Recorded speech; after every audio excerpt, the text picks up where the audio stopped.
Okay, let's unpack this. I want you to, just for a second, imagine receiving a text message. Mm-hmm. It's a Monday afternoon, maybe 3:0 p.m. You are a mother, you're at home, you're just going about your day, and your phone buzzes. You look down, and the message reads, quote, "Sort your daughter out, threatening to kill herself." Wow. Yeah. I mean, it's the kind of message that just stops the world. It's immediate panic. It's visceral. Absolutely. And this exact message was sent to Renae Marsden on August 5, 2013. The sender appeared to be a man named Brayden Spiteri. Right. And Brayden was, as far as Teresa knew, the boyfriend of her daughter, Renee. Not just the boyfriend, the guy Renee was planning to marry. He was from a wealthy family, supposedly serving time in Goulburn prison for, a tragic motorcycle accident. And to Renee, he was the absolute love of her life. Except, and this is the entire crux of the case we're about to analyze, Brayden Spiteri didn't exist. He didn't exist. He wasn't in Goulburn prison. He wasn't anywhere. He was a phantom. A digital ghost. Exactly. Constructed from stolen photos and thousands upon thousands of text messages. And the person pulling the strings wasn't some stranger across the world looking for a payout. It was someone sitting right there in Renee's life, someone eating at her dinner table. And that right there is what makes this case, the case of Renae Marsden, so uniquely disturbing, so complex. We are not just talking about catfishing in the way you might see on TV, where someone lies about their height or their job on a dating app. No, this is something else entirely. We are looking at a case of profound psychological manipulation, of coercive control, and ultimately of a legal system that, quite frankly, did not have the vocabulary or the statutes to deal with a crime of this nature. Exactly. So our mission for this deep dive is to really get into the weeds of this. We've got a significant stack of sources here. We have a full transcript from the case file coverage, which is fantastic narrative work. But we also have the actual findings from the Coroner inquest in 2020. And that is our primary forensic document. It is. We also have Reddit discussion threads, seeing how the public reacted to this, and some really heavy academic research on the psychology of catfishing and coercive control. So the goal is to move beyond the headlines. Right. We need to understand how a bright, bubbly, family-oriented 20-year-old woman was manipulated into a relationship with a fictional character for nearly 2 years, a relationship that led to her tragic death at the Gap in Watson's Bay, Sydney. And to do that, we have to strip away the sensationalism and look at the forensic psychology. We have to understand why the prison narrative was actually, in a twisted way, a stroke of manipulative genius. Yeah. We need to analyze the sheer volume of data involved, and we really need to look at the legal loopholes that allowed the perpetrator to walk away without criminal charges. Okay, so let's start where we have to start. Let's start with the victim. Let's talk about Renae Marsden. Because in stories like this, the victim often gets overshadowed by the sensational nature of the deception, or worse. Or worse, they get labeled as gullible, naive. Exactly. And knowing who Renae was is absolutely crucial to understanding how this could have possibly happened. It is. From all the source material, particularly the family statements in the inquest, Renae is described as just incredibly vibrant. She was 20 years old, she was hardworking, and she was deeply, deeply attached to her family. The sources mention a specific tattoo she had, right? I found this detail so telling. Yes. On her ribcage, it read, "Life is beautiful because of you." And that was dedicated to her mother, Teresa. Wow. That really just encapsulates her worldview. Her motto was family first. So this wasn't a loner. She wasn't socially isolated in the way you might imagine a victim of this kind of crime to be. Not at all. She had a stepfather, Mark, whom she adored. She had siblings. She had a full life. And she had romantic experience, too. This wasn't someone who had never dated. That's a really important point. It is. The files mention real-life boyfriends men named Angus and Ian. She knew what physical intimacy was. She knew what a real, tangible relationship looked like. This is so important because it dispels the myth that she was just naive or desperate. She was a young woman with a full life. But she also had vulnerabilities. And this is where we have to be so careful not to victim blame, but to really try to understand the psychological terrain. Precisely. The sources indicate she did struggle with self-esteem. And she had a history of being in, let's say, toxic dynamics, particularly with one specific person who exploited that loyalty and that family-first nature we just mentioned. And that brings us to the other central figure in this tragedy, the person she called her best friend. Camila Zidan. Camila and Renee had been friends since year 9, so around 2008. But describing them as friends, it almost feels like the wrong word when you dig into the details. It completely misses the reality of the dynamic. Looking at the inquest findings, this was a relationship defined by obsession and control from the very beginning. The details here are actually frightening. I mean, we're not talking about normal teenage drama or a bit of jealousy. No. Teresa, Renee's mom, found what she described as love letters from Camila that were intense is probably the wrong word. They were possessive. Intense is putting it mildly. The language was extreme. One letter explicitly suggested Camila wanted to own Renee. To own her. That's the language of possession, not friendship. Yeah. In psychology, we call that objectification. It's viewing the other person not as an autonomous being with their own life, but as a possession to be hoarded, to be kept. And it wasn't just words on a page. The inquest details actual physical abuse. Yes, there were incidents of punching, hair pulling, standard horrible bullying. But there's one incident that really stuck out to me in the reports because of what it represents, both symbolically and physically. All right. Renee was driving her car. Camila was in the passenger seat. And during an argument, Camila reached over and ripped the steering wheel while the car was moving. I mean, that is insane. That's lethal behavior. You could kill someone doing that. It is a terrifying example of physical danger, of course. But think about it symbolically. It's the perfect metaphor for the entire relationship. She literally tried to take the wheel. She literally tried to take the wheel of Renee's life. And the message is clear. If I can't control the direction we're going, I will crash the car for both of us. And this behavior extended outside the car. There were stalking behaviors, too. Oh, absolutely. Camila would stand at the end of the Marsden's driveway, just watching the house. She would show up at Renee's workplace uninvited. There's a quote attributed to Camila in the source material that is just chilling. What was it? "As long as you refuse to answer my phone calls, I will continue to follow you." That is a threat. That is straight up stalking. There's no other word for it. It is. And if we connect this to the bigger picture of how catfishing works, we have to look at the concept of isolation. The sources emphasize that Camila hated being second best. Whenever Renee had a real-life boyfriend like Angus, who we mentioned, Camila's behavior would escalate dramatically. She needed to be the absolute center of Renee's world. This is a classic mate retention strategy, something we usually see in abusive romantic relationships. But here it was happening in a friendship. So you have this dynamic where Renee is trying to pull away, trying to have normal relationships, normal life.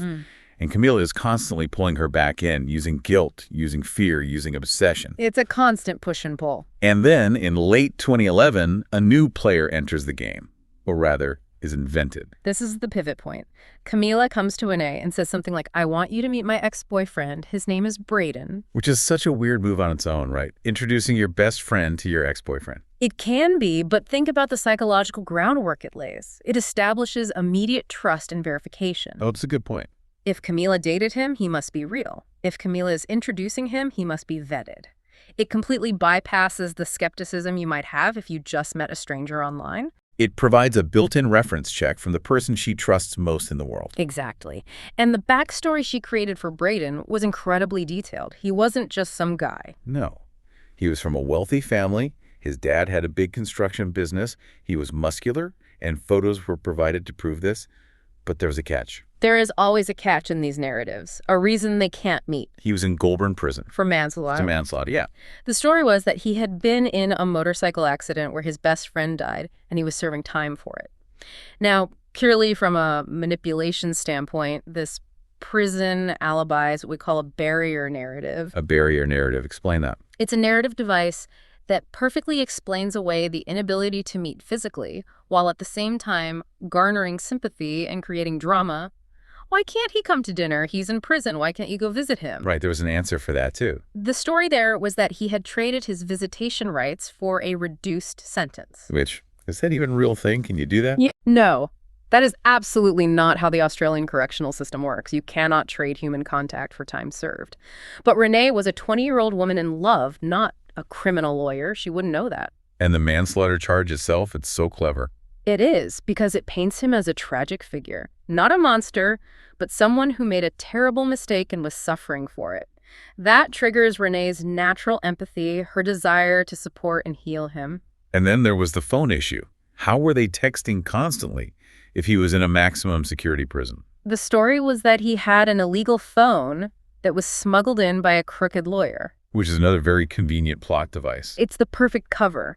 It means he can text, which is easy to fake, but he can rarely call because he might get caught by the guards. So it explains any inconsistencies. It explains why the communication might be sporadic or why he might suddenly disappear for hours. It creates urgency, it creates secrecy, which is a powerful bonding agent. And it creates a scenario where text-based communication is the only valid option. And the sheer effort involved in this deception. I mean, looking at the digital evidence the police found later, Camila went out and bought the SIM card. She bought the phone. She sourced the photos. Right. She found a photo of a complete stranger, a guy named Cameron Lang, that was taken at a nightclub, and used that as Brayden's face. She even used cropped photos of headless, muscular torsos to send to Renee. It's the scale of the deception that is so hard to wrap your head around. Because you have to remember, Camila was maintaining a face-to-face relationship with Renee as her best friend. Yeah. Often comforting her about the problems she was having with Brayden, while at the very same time being Brayden and causing those exact problems via text message. It's like a sickness. It's a complete bifurcation of identity that requires an immense cognitive load to maintain for almost 2 years. And we are not talking about a few cute texts a day. Yeah. Let's just look at the stats from the forensic analysis, because this number is staggering. It really is. In just 3 months, from April to June of 2013, there were 11,000 text messages exchanged between Renee, Brayden, and Camila. Let's just pause on that number. 11,000. In 3 months. That is roughly 120 messages a day, every single day. Wow. That is an overwhelming amount of communication. It creates what psychologists call a reality distortion field. When you are that plugged into a digital conversation, that digital world starts to feel more real, more immediate than the physical world around you. It becomes your primary reality. It's a form of hyperconnectivity. And Renee was all in. I mean, she was planning a wedding. She even got a tattoo of Brayden Spiteri on her chest. That tattoo is such a permanent, tragic marker of how deep the manipulation went. It's branding. Yep. It signifies ownership in a very physical way. But it wasn't just, lovey-dovey texts and wedding plans, was it? This is where we get into the coercive control aspect of the case. Brayden wasn't just a fantasy boyfriend. He was a controlling, abusive boyfriend. Absolutely. The Inquest transcript details incidents that are textbook domestic abuse, just mediated through a screen. There was the red dress incident on New Year's Eve. Renee sends a photo of herself looking great. She's in a red dress. She's ready to go out. And Brayden texts back, Telling her not to wear it. telling her it's too revealing, criticizing her, policing her body from his supposed prison cell. It's about monitoring and shame. Precisely. And then there's the triangulation. This is a key psychological tactic in abusive relationships. Explain that. Brayden would use his illegal phone to abuse and threaten Renee's real-world connections, isolating her further. He texted Teresa, Renee's mom, calling her an unfit mother. To her own mother. And he threatened Renee's real-life fiancé, Ian. Wait, we should pause there. So during part of this time with Brayden, Renee had a real physical fiancé. She did. She was engaged to a man named Ian. She was trying to live a normal life. But Brayden, this fictional character, was constantly in her ear, or rather, on her phone. He threatened Ian directly, texting him things like, "Stay the F away from Renee." So he was actively sabotaging her real-world stability. Actively. And this is the most insidious part of the whole construction. Brayden would defend Camila. That's the part I can't get over. It is the absolute masterstroke of this manipulation. When Renee would get sick of Camila's real-life abuse, the stalking, the violence, and she'd say, "I'm done, I'm cutting her off," Brayden would step in via text. And what would you say? He'd say things like, "She's a good kid, you need to fix it," or he'd guilt-trip Renee into maintaining the friendship. He positioned Camila as this troubled but loyal friend who needed Renee's support. So Camila used the Brayden persona as an insurance policy to ensure she never lost access to Renee. It's like a pincer movement. You're being attacked and controlled from both sides, but you don't realize both sides are being commanded by the same general. It ensured Renee was never free of Camila's influence, even when she thought she was alone in her room, confiding in her boyfriend. But the sources are clear that Renee wasn't stupid. Yeah. I think that's so important to keep saying. She had bouts. She pushed back. She asked for proof. She did. And this part is just heartbreaking to read in the inquest findings. She asked for a key to his storage unit. Brayden had apparently claimed he had belongings in storage. And Renee, needing something tangible, just wanted the key. Just to hold something of his. Just to hold something real. And how did Brayden react to this perfectly reasonable request? He exploded. Explosively, he called her a materialistic bitch. He threatened to sell everything in the unit just to shut her up. This is a classic deflection tactic. When a manipulator is cornered with a request for proof, they attack the victim's character to make them feel guilty for even asking. It shifts the focus. It shifts the focus from does he exist to am I a bad materialistic girlfriend for asking? And she also wanted to speak to his lawyer, right? The one who's supposedly smuggled in the phone. Yes. And again, same reaction. Brayden blew up at her, accused her of not trusting him. So why did she stay? If he's this abusive, he's in prison, he's refusing to give her a single piece of proof, why stay in that? I think the academic research on catfishing is really helpful here. The work by Ryan and Taylor that we have in our sources talks about love-induced impaired judgment. It's a real phenomenon.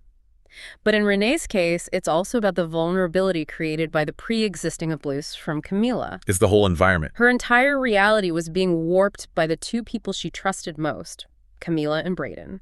And she didn't know they were the same person. Every time she doubted Brayden, Camila was there in person to reassure her. Right. Camila would say, no, he's real. I dated him. You know what he's like. He's just stressed about getting out. It's gaslighting on a massive, almost theatrical scale. It creates a situation where trusting your own gut becomes impossible.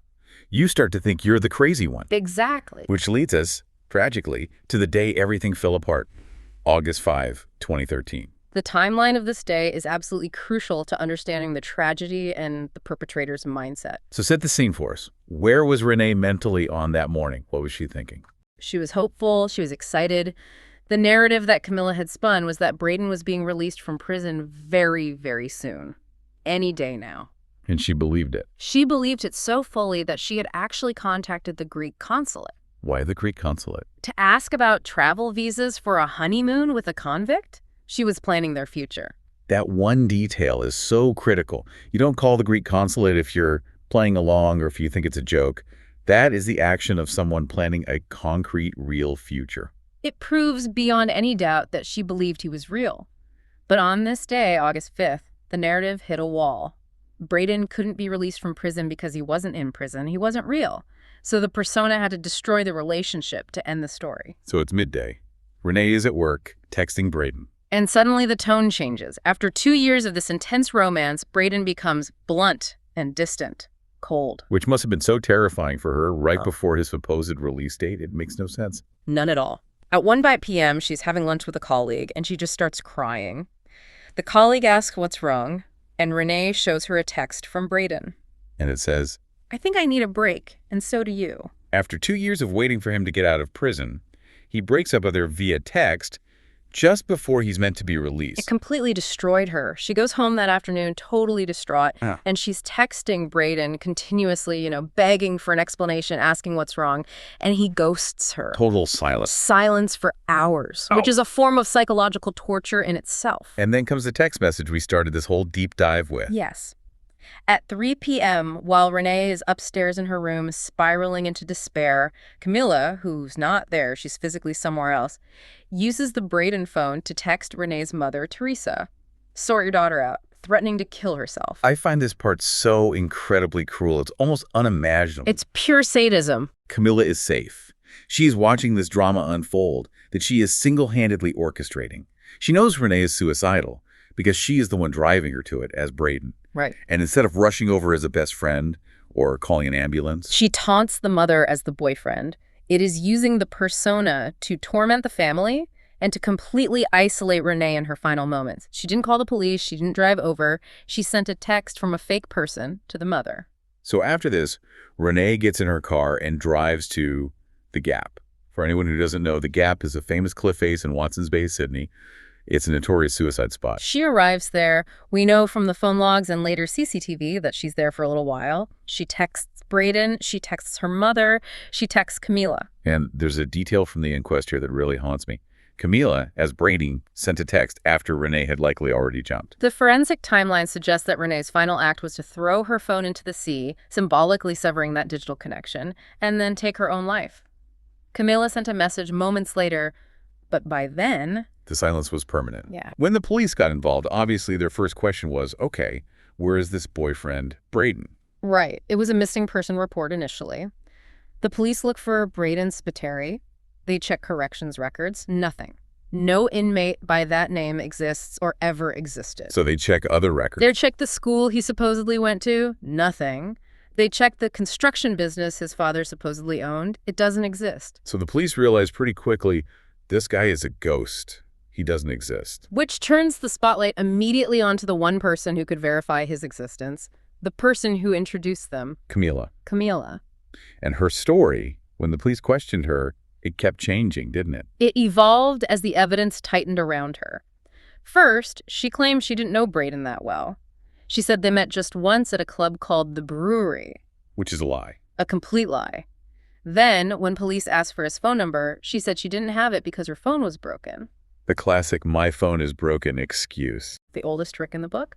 But the police had the phone logs. They could see the communication patterns. They could see the pings from the cell towers. They had the data. They had the data. Leading senior constable Georgina Robinson cornered her. She said, "The logs suggest you are Brayden." And Camila's response was very, very telling. What did she say? She didn't deny it outright. She said, "I know everyone thinks I am. I wish I was where Renee is." Total deflection. Playing the victim. Poor me.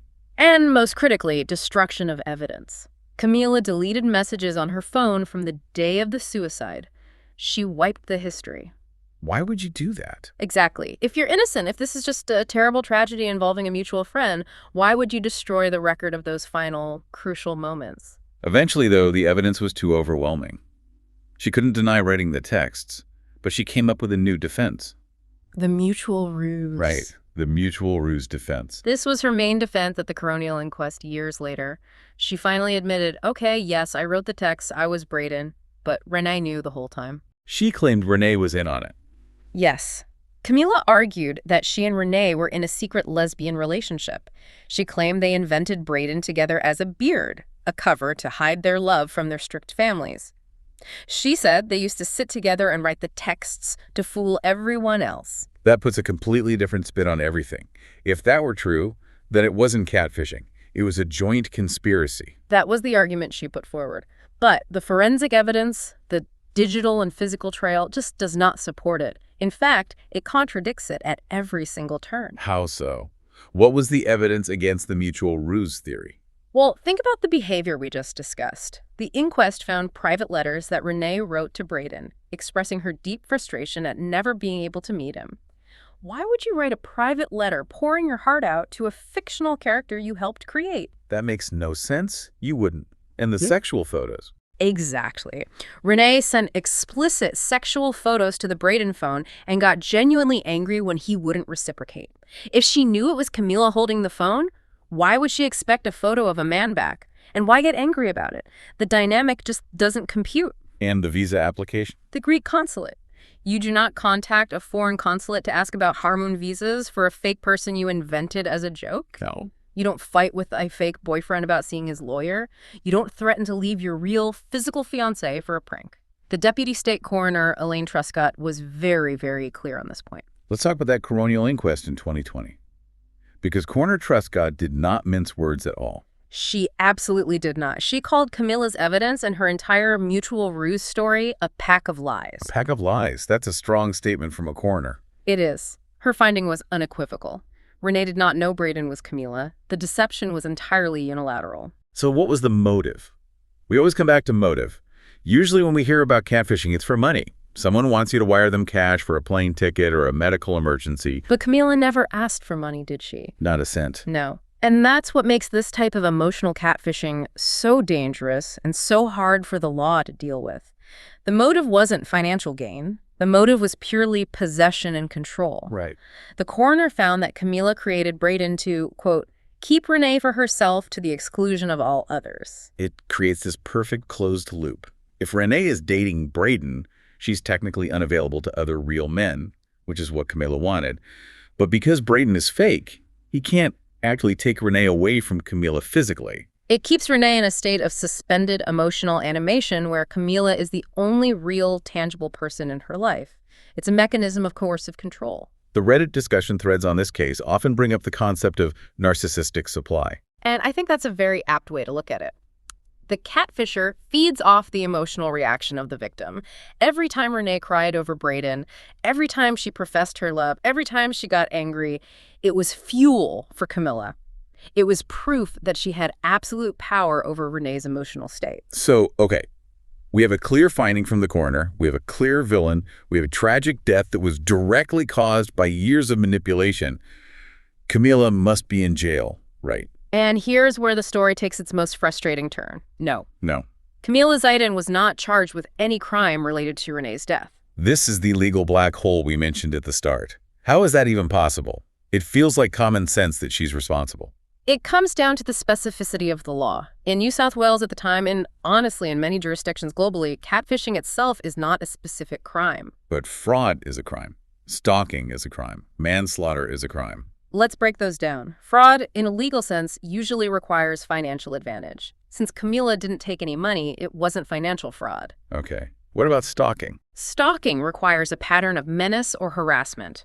And while the behavior was stalking in a psychological sense, many of the texts from Brayden were framed as loving or just standard relationship drama. They weren't necessarily, I'm going to come and kill you threats until the very end.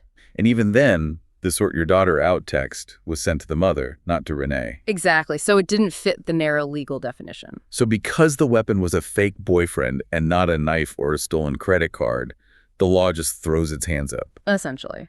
The coroner did look very closely at whether this could be considered manslaughter. But to prove manslaughter by causing suicide is an incredibly high legal bar. You have to prove that the accused incited the suicide, that they specifically intended for the victim to die, and directly told them to do it. And because Camila deleted the text messages from that final day. We don't know what the final words were. We don't have proof that Brayden said, "go jump," or something similar. Without that evidence, the prosecution felt they couldn't prove incitement beyond a reasonable doubt. That is infuriating. The destruction of evidence worked. It is. The coroner, in her findings, did recommend that the Domestic Violence Death Review team look into this case to help redefine coercive control in the eyes of the law. The argument is that we need to update our laws to recognize that psychological violence can be just as lethal as physical violence. And this has sparked a massive campaign by the Marsden family, hasn't it? Renee's Law. Yes. Renae Marsden has been a tireless and incredibly brave advocate. They are pushing for Renee's Law, comparing it to another piece of legislation called Carly's Law. Remind us what Carly's Law is. Carly's Law was introduced after the murder of Carly Ryan, a teenager who was groomed and killed by an online predator who was lying about his age. That law specifically targets predators who lie to groom minors. So what would Renee's Law do? It aims to criminalize non-financial catfishing that results in serious psychological harm or death, regardless of the victim's age. It's about closing that legal gap where these crimes of the heart, as some lawyers dismissively call them, go completely unpunished. It's interesting you mentioned crimes of the heart. It sounds so soft, so trivial. But the impact is devastating. And not just for Renee. We have to talk about Cameron Lang. This is such an important and often forgotten angle of these cases. Cameron Lang was the man whose face was stolen for the Brayden persona. He was just a guy who went to a nightclub one night, got his photo taken for the club's website, and then years later, he turns on the news. And sees his own face next to a headline about a suicide. He had absolutely no idea. He found out via the media.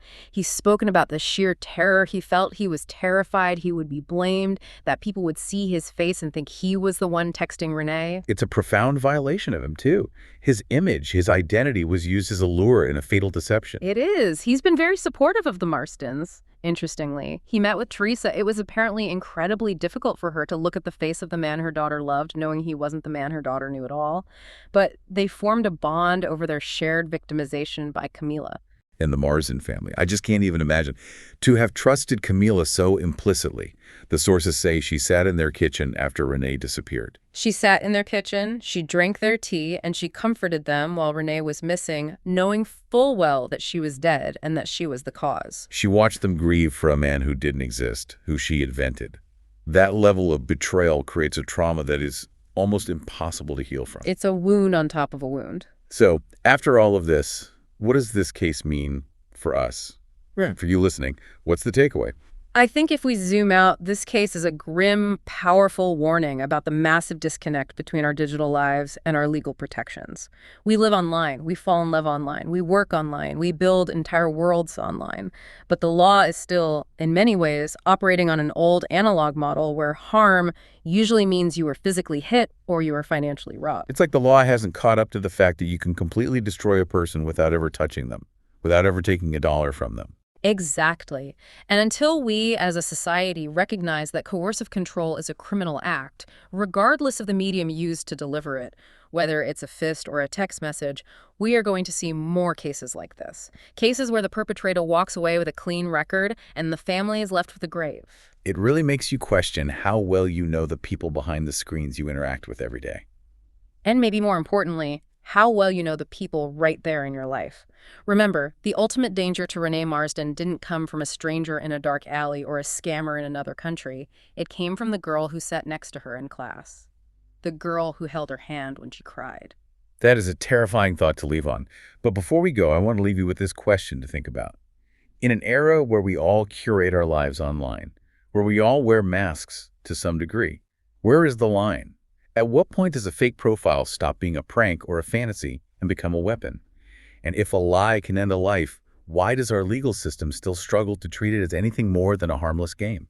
That's a question Renae's family is still asking the world. If you want to support them, look up the petition for Renae's Law. It's worth a read. Thanks for listening to this deep dive. Stay safe out there. See you next time.